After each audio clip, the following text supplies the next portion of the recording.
Welcome to the Delighted Customers Podcast. I am so glad you're here.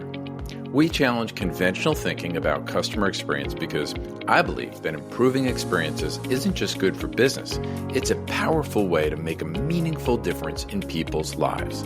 Each week, we feature thought-provoking conversations with industry thought leaders from a variety of backgrounds, offering unique perspectives and actionable insights. Get ready to sharpen your leadership and transform your approach to customer experience. Let's dive in. Well, today's episode is very special because it's a sort of a greatest hits episode with the one, the only Fred Reichheld, one of the CX legends, who is a creator of the Net Promoter System and recently wrote a book called Winning on Purpose. He was on the show a little while back, and I'm taking clips from that show, highlighting some really interesting concepts where we talk about the world of AI, and he's got a spin of how we should be using the monies that we're spending on AI to think about customers and the way they experience our brand a little bit differently. So we get into that, we get into the power of referrals and where most organizations are missing this potential. Fred does a great job of illuminating on so many topics. Hope you'll enjoy the episode as much as I did. Let's go ahead and dive in. Well, I am so excited today to have Fred Reichheld on the Delighted Customers Podcast. Really, if you've been in the customer experience world for any period of time, Fred does not need any introduction. And so excited about his new book, Winning on Purpose. We're going to talk about that a little bit. But first, Fred, welcome to the Delighted Customers Podcast. Good to be here, Mark. Thank you. Absolutely. And, you know, early on in the book, Fred, you get very personal, very quick. You talk about a personal story about your sense of urgency for writing this book. And we're going to talk more about what white space there was for the content. But more importantly, you were overcoming a personal battle and you felt a sense of urgency. And it resonated with me, but first I'd like you to share from your perspective, whatever you might would feel comfortable sharing with the audience. Sure, I shared it in the book. I got a cancer diagnosis, and it was a point in my life where it would have made sense to retire because it takes all your energy to fight through that if you get lucky enough to make it. But it actually spurred me on to get committed to writing that book, Winning on Purpose. And the reason was it was a reminder for me, but it's probably a reminder for everybody. Your days are limited. What do you want to accomplish while you have the energy and the time? And the movement that I think we kick-started in delighting customers and measuring progress based on loving customers, making their lives better. It was getting off on the wrong course. There were people who were saying, oh, I've adopted Net Promoter, what a great invention, and then they do it completely wrong, and contrary to the philosophy behind it. So I felt like we really had to get it back on track.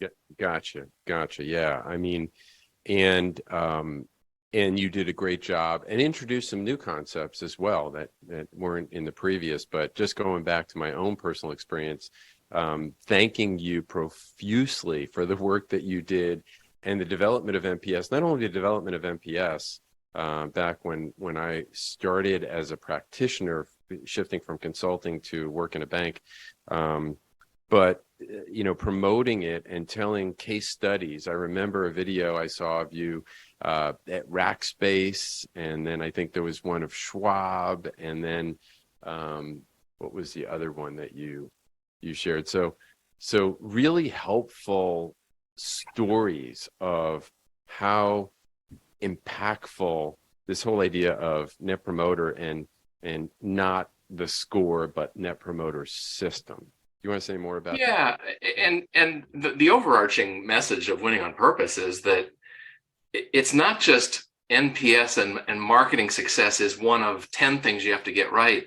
It's the foremost thing. It's the center of the universe. And And the world doesn't see it that way yet. Most companies think, yeah, I've got a lot of stakeholders, customers are important, but so are shareholders and employees and the environment and social governance issues. And they're all, and of course they are. And yet, if you don't pick one as the center of your purpose, your existence, you just are kidding yourself and you'll give mediocre results to all of those stakeholders. Yeah, so those are like lagging indicators, right? Those are what they actually did with their feet. I would say referrals are very contemporary. Probably referral is the best indicator there is. If you want one signal in the world that captures the reality of not just now, but expectations going forward, are they referring you to their friends? Okay, and I want to get more into the earned growth model that you described in the book. But before we do, I want to circle back to this listening question, because a lot of CX practitioners are struggling with what is the best way to listen to customers. There's all sorts of ways we can listen, or we can just look at the metrics of what they've done and how they're, with their sort of operational metrics. What are your thoughts about best ways to listen? I was with the CEO of a really big retailer, one of the biggest retailers in the world. And she said, we learn from our surveys, but it's sort of biased because it's not natural. Mm-hmm. And there's social, you don't want to get people in trouble and so forth. Said the place we get the real truth is when we can listen in on customers talking to other customers or prospective customers. And if we can find ways, and sometimes that's in message boards and there are different techniques, but that's where the truth lies. And I think companies should be thinking carefully about how can I listen in to what people who are saying when they refer for us or refer against us. That's a great idea. So, and there's more and more of that this day and age, where there's forums and people writing reviews or in message boards and other places.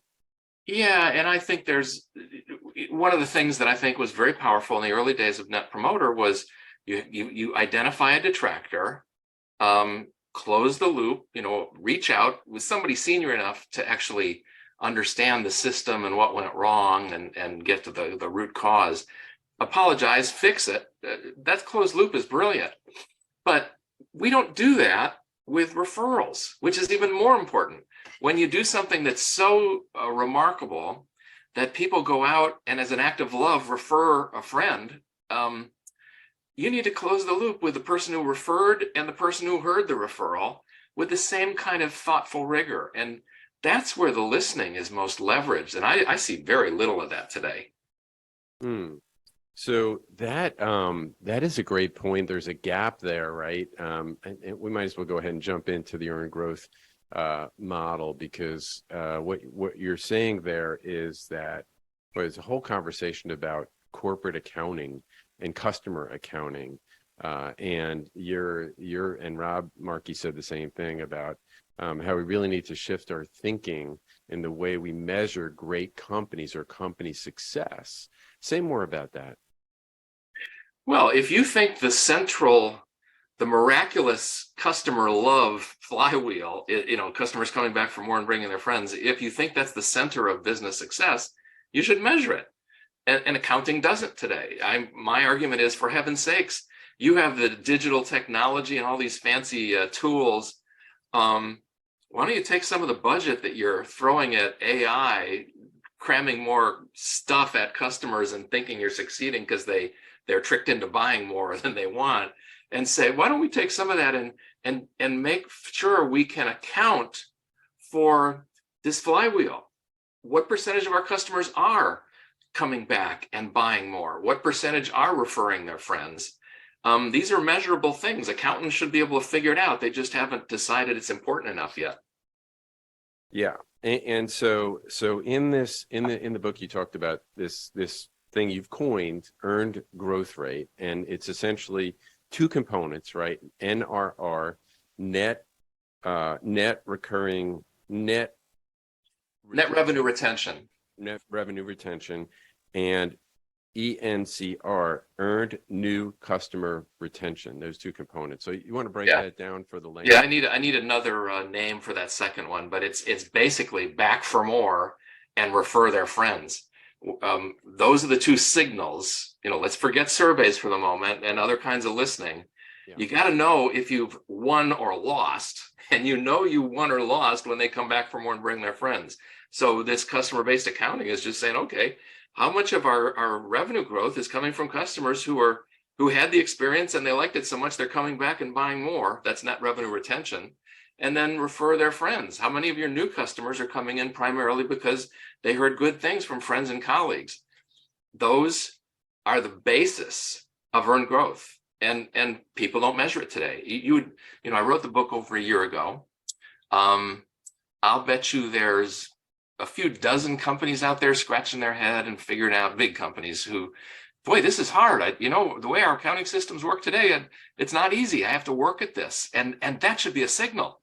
How screwed up is your business measurement process if you can't even tell me what percentage of your growth is coming from the miraculous flywheel, and how much is being bought through crazy expensive sales and marketing gimmicks that tend to bring in customers that have a negative net present value when you actually do the math right. And this, you're throwing sand in the air and confusing everything. And then listening. Well, let's listen more. Of course, listening is good, but let's listen for wins and listen for losses, and not just listen to any customer that happens to be bored enough that they respond to a survey.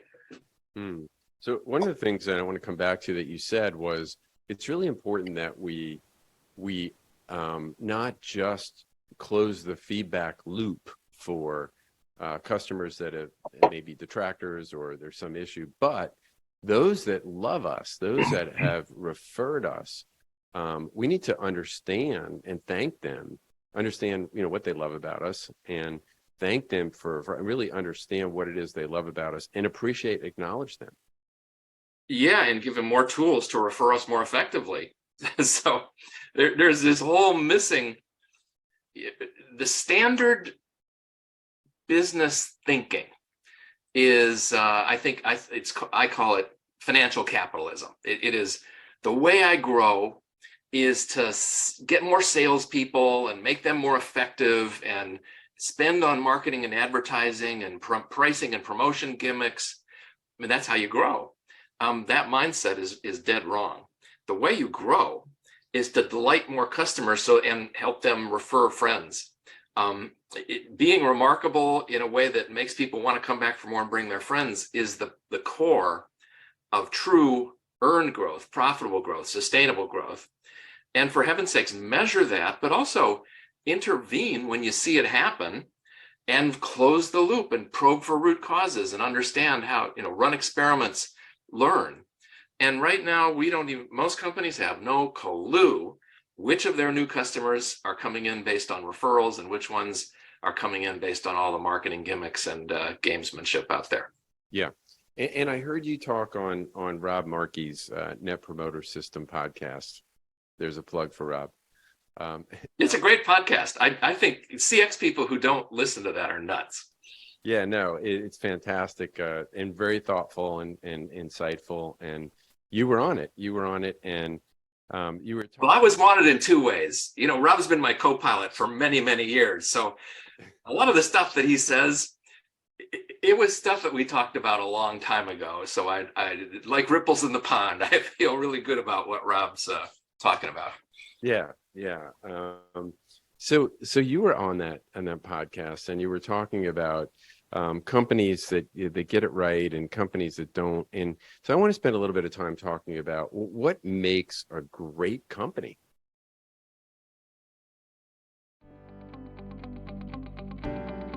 CX professionals know that every touch point matters, but managing the entire customer journey can be challenging, especially for enterprises due to disjointed data, difficulty aligning stakeholders, and struggling to secure executive support.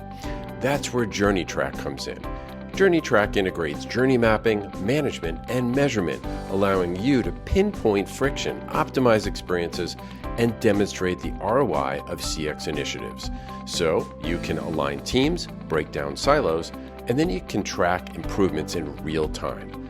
With Journey Track, you get visibility across every channel and touch point. No more guesswork, just clear insights and measurable results. Join the CX leaders who transform journeys into improved experiences with impactful business outcomes like reduced churn and increased customer lifetime value. Visit journeytrack.io today and see how better journeys lead to better business. Great companies love their customers. The leaders inspire their teams of employees to love customers. It's because it's the right thing to do. It makes the world a better place. And if you have systems to recognize and reward the teams and the people who do it, they got to feel good about themselves. What really inspires employees is doing things that they're proud of, making the world better, and loving customers in a way that it so enriches their lives that they refer it to a friend. That's the highest compliment that there is, and you got to that's at the core of greatness. Yeah, and also in the podcast there, and I'll bring it up here, is that there's a gap right now, right? And I know I experienced that where I was, is that we don't know, and I'm using the general term we don't know where our customers come from, and you just said that, but erecting gates to track and measure how client-to-client referrals or customer-to-customer referrals come in is a gap I see that I think people are saying, either one, I don't know where to start. It feels like a really heavy lift. It's overwhelming. I agree. And is the juice worth the squeeze? I think the answer is yes, but could you say more about that? Is that what you're hearing also, is that don't know where, I'm overwhelmed, don't know where to start? In the early days of Net Promoter, the big constraint was, getting SurveyMonkey or some generic survey thing going, and which customers and when and who should the responses go to. That was getting in the way of progress. It was hard.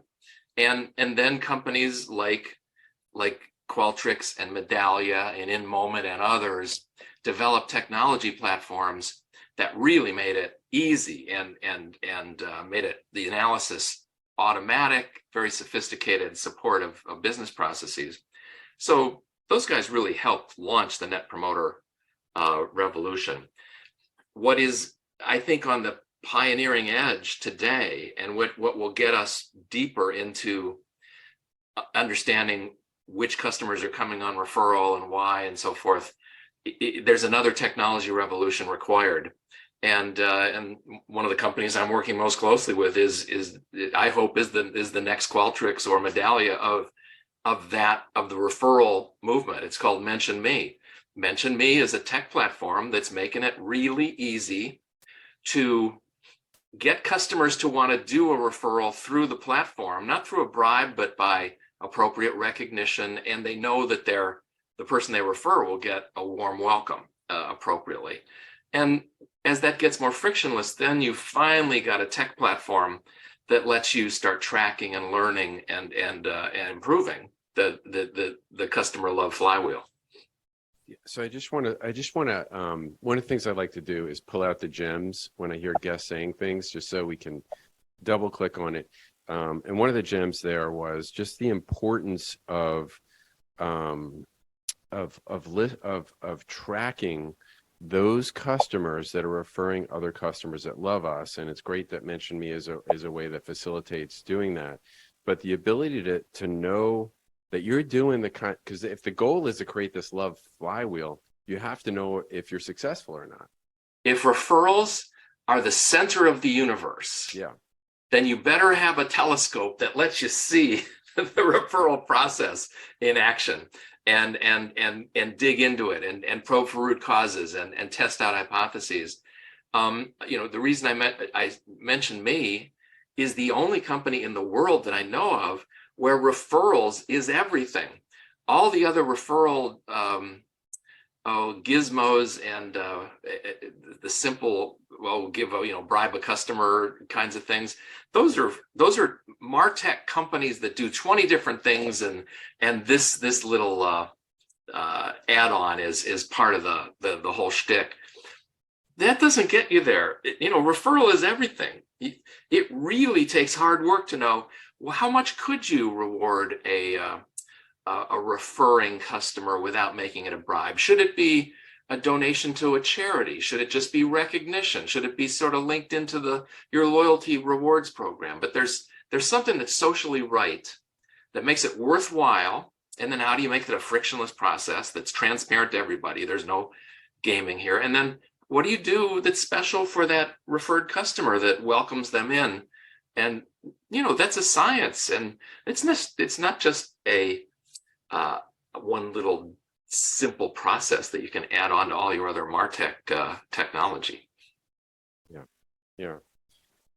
So the other thing I wanted to double click on was this, because you said it well, but you said it, I want to make sure people get this, is purchasing customers versus earning customers, right? So this in traditional thinking is, so do you tell companies that they don't need to do traditional marketing, whether it's social media advertising, other advertising, discounted rates to have people come on board? Because I know in banking, which is the world I came from, we would, and I'm just going to say this, I know what you're going to say, we would have some sort of promotion, whether it was a lower rate to open or a better rate to open, on the other side, lower rate for a loan or better rate to open a checking account or get a CD or something.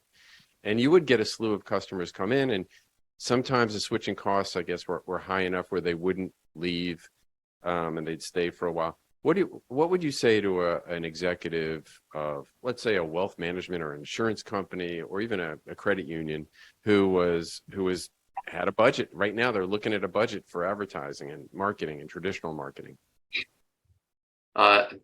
Take two groups of customers as test groups.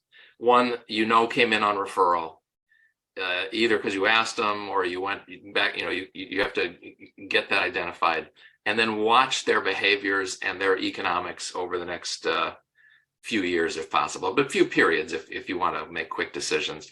And then get a group that came in on the latest teaser rate, or you bought a bunch of Facebook ad space or Google and search, and just watch the behavior. How much do they buy? How much repeat? How much growth? At what price point? How many referrals do they generate? Just do the math. And what many companies find out is, oh my goodness, the only customers that have a positive net present value, who are actually creating value for my shareholders, are coming in on referral. And all this other stuff, you get a few good customers out of it, but you get an anchor of noisy, demanding, price-sensitive, disloyal churners that destroy the economics of the business and destroys your service system's ability to actually deliver great service regularly.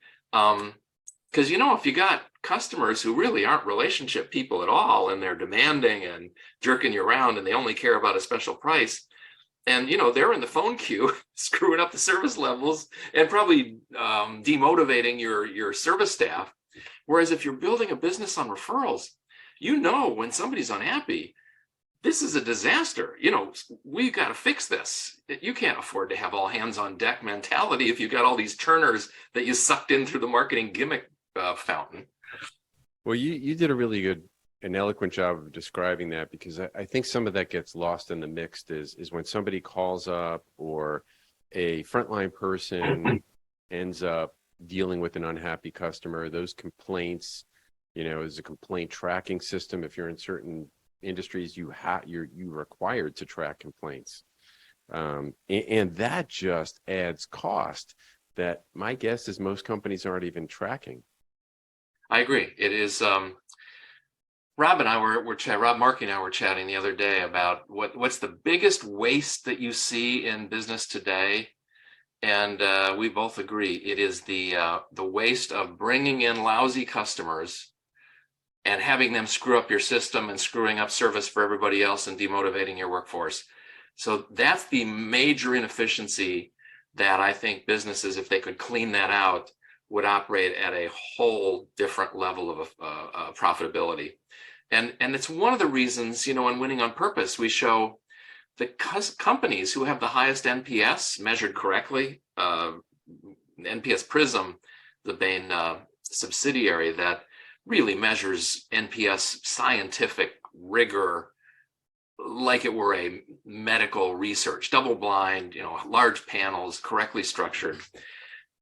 The highest NPS companies consistently are the ones delivering great returns to their shareholders.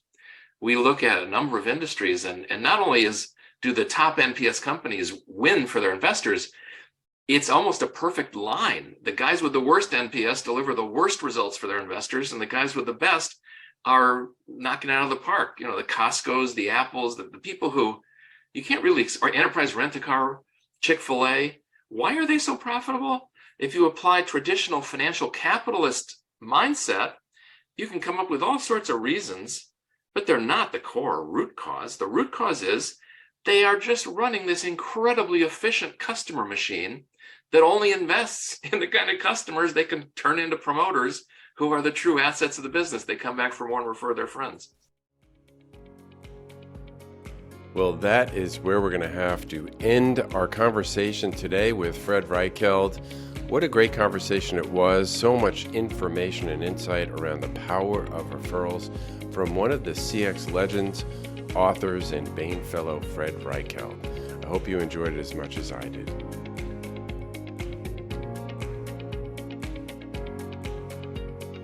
I hope you enjoyed this episode of the Delighted Customers Podcast. It would mean so much if you would take a moment to subscribe. You can go to Apple, Spotify, Amazon Music, or wherever you listen to podcasts, click on the plus sign or follow button, and that will ensure that you don't miss an episode, and it helps get the word out to others. While you're there, I'd love it if you'd leave a 5-star review. I look forward to seeing you back here next Thursday.